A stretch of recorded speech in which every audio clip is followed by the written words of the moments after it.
जी SCERT माध्यम रे ओडिशा जो प्रतिभा चयन प्रतिभा पुरस्कार प्रोग्राम होउची सेति आमे माने बहुत गर्वित बहुत खुशी ओडिशार हाईएस्ट लेवल रे एमतिया प्रतिभा मान को आनी पुरस्कार करवा चयन करवा यह होचे एक अभिनव प्रयास एति समस्त से धन्यवाद पात्र सर अरे प्रेरणा जोगाऊँ आमको आगामी दिन में बहुत बाट आगू जावा लगी जीवन में समाज निम्न स्तर लोकों काम करने को आमको बहुत प्रेरणा जोगाऊँ आम बहुत आगू जीवु ये प्राइज माध्यम निवेदिता नायक स्थापना चैरिटेबल ट्रस्ट अध्यक्ष तथा पूर्वतन समाज मंगल बोर्ड राज्य अध्यक्ष थी आम स्थापना चैरिटेबल ट्रस्ट माध्यम स्थापनार जो कलाकार गोटे संघ आम माने तैयारी करिछु जो थे कि ओडिशा रे जो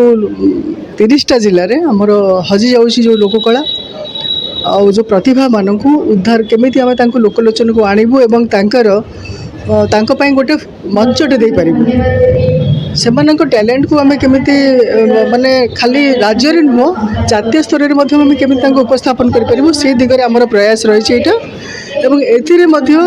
जो आज प्रथम सभाटी श्रीरामचंद्र भवन जो पवित्र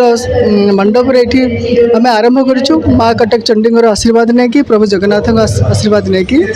आशा करूँ आगामी दिन में स्थापना कलाकार गोटे विराट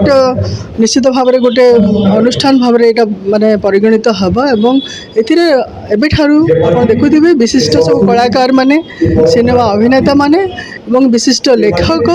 एवं गायक माने समस्ते ये अच्छा तो आम या पूरा 30टा जिले में एक्सपेंड करके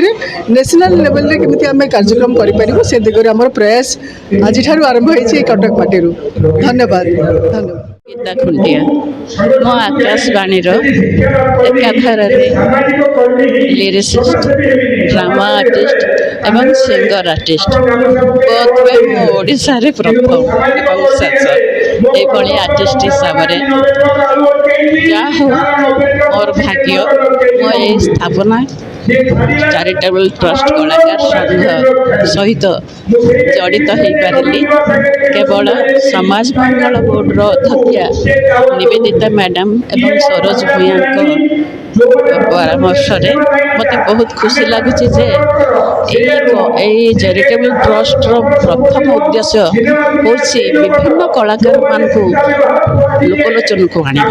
यहाँ हूँ सबुठ बड़ कथा कहीं बहुत कलाकार